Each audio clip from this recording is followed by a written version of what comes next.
हिंदी के प्रश्न पत्र की शुरुआत कर रहे हैं। शुरुआत करने के पहले दो तीन महत्वपूर्ण बातें आपको पता होनी चाहिए। पहली बात ये कि हिंदी के प्रश्न पत्र में आपके पास 200 नंबर का प्रश्न पत्र होता है, लेकिन 3 घंटे का समय मिलता है। इसका मतलब है तय है कि आपके पास पर्याप्त समय, पर्याप्त से थोड़ा ज़्यादा ही समय होता है। एक बात तो तय हो गई। अब पर्याप्त से ज़्यादा समय है, इस समय का कैसे आप यूटिलाइजेशन करेंगे, इस प्रश्न पत्र की क्या डिमांड है, इसको पहले समझना है। पहली सबसे महत्वपूर्ण बात इस पेपर में यह है कि मात्रात्मक त्रुटि एक भी नहीं होनी चाहिए। अल्प विराम, पूर्ण विराम, अर्ध विराम, बिंदी लगाना, चंद्र बिंदी लगाना यहां पर बहुत महत्वपूर्ण होता है। तो पहला काम है कि मात्रात्मक त्रुटि आप बिल्कुल नहीं करेंगे, ये पहला ध्यान रखिएगा। दूसरी महत्वपूर्ण बात है कि अक्षर अब तक आपने जैसे बनाए हो वो ठीक है कि बड़े प्रश्न पत्र होते हैं पहले वाले, तो उनमें आपको थोड़ा स्पीड से लिखना होता है। क्योंकि यहाँ पर आपके पास पर्याप्त समय होता है, इसीलिए प्रयास करिए कि अक्षर सुंदर बनाएं। पर्याप्त समय है, इसीलिए प्रयास करिए कि सुंदर अक्षर बना लेंगे तो नंबर आपके बढ़ जाएंगे। तो दो महत्वपूर्ण बातें हो गई। पहला, मात्रात्मक त्रुटि हिंदी में बिल्कुल भी बर्दाश्त नहीं की जाती है, बिल्कुल मान्य नहीं होती है, इसी पर नंबर कटते हैं। पहली बात हो गई। दूसरा, आपके सुंदर अक्षर बनने चाहिए, इस बात को विशेष ध्यान रखिए।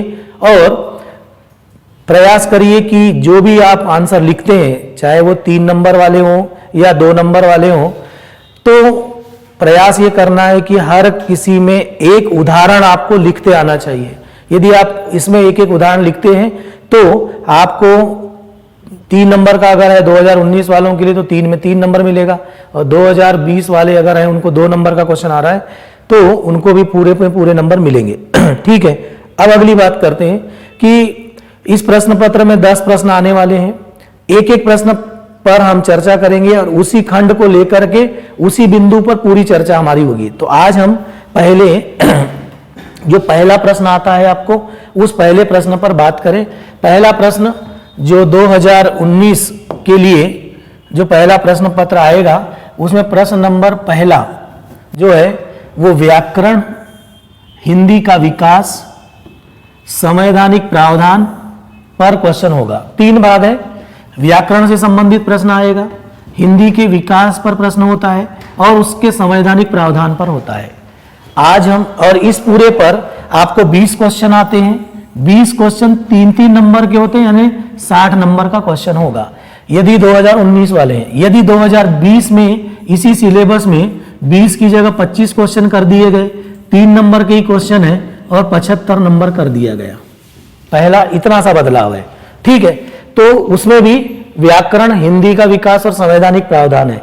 आज हम इसमें से हिंदी का विकास और संवैधानिक प्रावधान इसको पढ़ेंगे और हिंदी की प्राचीन यानी ऐतिहासिक काल से यानी प्राचीन काल से लेकर वर्तमान तक की क्या स्थिति है और उसके लिए क्या संवैधानिक प्रावधान बनाए गए। ठीक है। यहां तक का पूरा एक सिलसिलेवार क्रमबद्ध अध्ययन हम आज करेंगे और इनसे रिलेटेड आपको जो क्वेश्चन मिलेगा वो 3 नंबर का होगा।